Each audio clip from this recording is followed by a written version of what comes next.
नमस्कार, good afternoon, आप सबका स्वागत है। और मैं सबसे पहले अनुरोध करूंगा कर्नल सोफिया कुरैशी से कि वो आपको आज तड़के सवेरे से हुई घटनाओं से अवगत कराएं। Colonel Qureshi. Thank you sir. नमस्कार।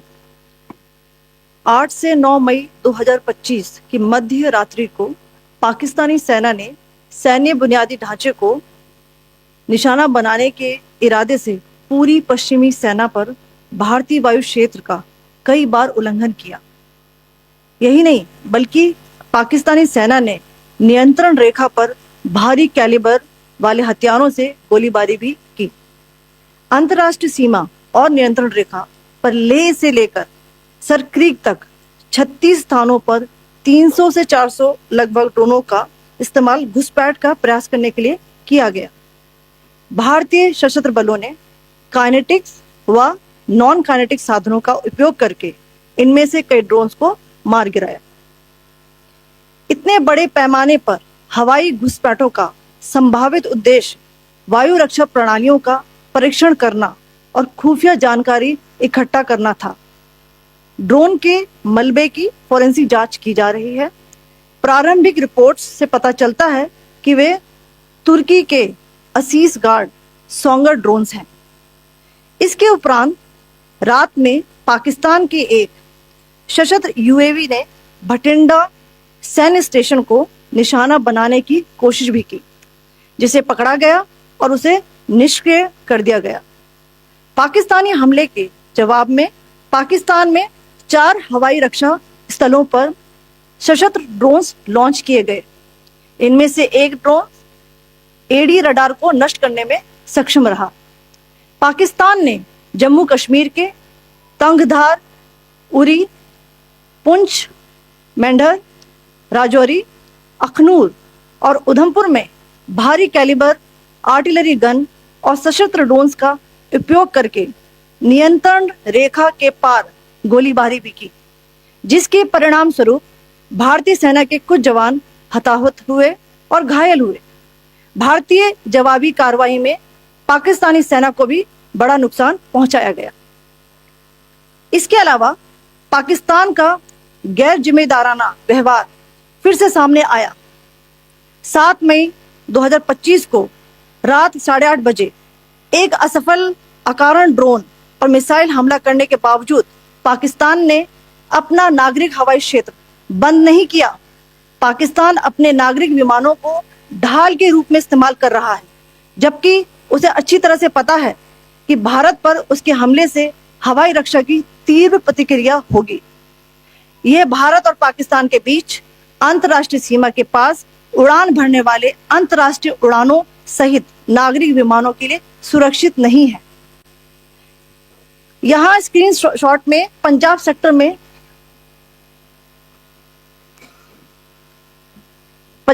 में हाई एयर डिफेंस अलर्ट स्थिति के दौरान एप्लीकेशन फ्लाइट रडार 24 का डेटा दिखाया गया है। जैसा कि आप देख रहे हैं यहाँ पर भारतीय पक्ष का हवाई क्षेत्र घोषित बंद के कारण नागरिक हवाई यातायात से पूरी तरह से रहित है। कराची और लाहौर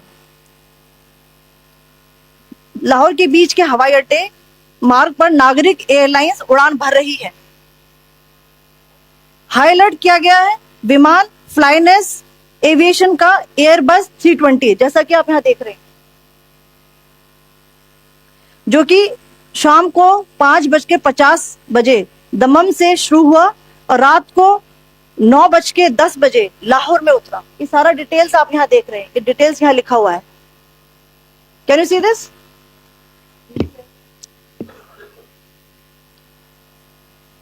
भारतीय वायुसेना ने अपनी प्रतिक्रिया में काफी संयम दिखाया और इस प्रकार अंतरराष्ट्रीय नागरिक विमान सेवा की सुरक्षा सुनिश्चित की। धन्यवाद। जय Hind. So, good afternoon to you all. On the intervening night of 8th-9th May 2025, Pakistan military carry out multiple violations of Indian airspace along the entire western border with an intent to target military infrastructure. Pakistan military also resorted to firing of heavy caliber weapons along the line of control. Along the international border and line of control, drone intrusions were attempted from Leh to Sir Creek at 36 locations with approximately 300 to 400 drones. Indian Armed Forces brought down a number of these drones using kinetic and non-kinetic means. The possible purpose of these large-scale aerial intrusions were to test the AD systems and gather intelligence. Forensic examination of the drone debris is being undertaken. Preliminary reports suggest them to be of Aziz Guard Songa drone of Turkey. Later in the night, an armed UAV of Pakistan attempted to target Bhatinda military station, which was detected and neutralized. In response to the Pakistani attack, armed drones were launched at 4 air defense sites in Pakistan. One of the drones was able to destroy an AD radar.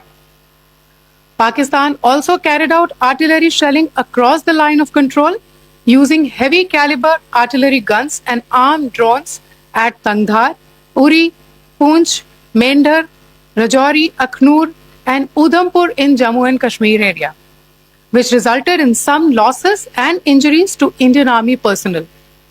Pakistan Army also suffered major losses in Indian retaliatory fire. Additionally, Pakistan's irresponsible behavior again came to fore. Pakistan did not close its civil airspace despite it launching a failed unprovoked drone and missile attack on 7th May at 8:30 hours in the evening. Pakistan is using civil airliners as a shield, knowing fully well that its attack on India would elicit a swift air defense response. This is not safe for the unsuspecting civil airliners, including the international flights, which were flying near IB between India and Pakistan. The screenshot we just showed and we shall share with you, it shows the data of the application Flight Radar 24 during a high air defense alert situation in the Punjab sector. As you have seen, the airspace on the Indian side is absolutely devoid of civil air traffic due to our declared closure.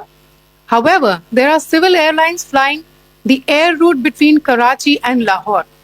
Amongst the other civil aircraft that you can see, we have highlighted an aircraft which is Airbus 320 of Flynas Aviation, which was originated from Dammam at 1750 hours and landed later at Lahore at 2110 hours in the night.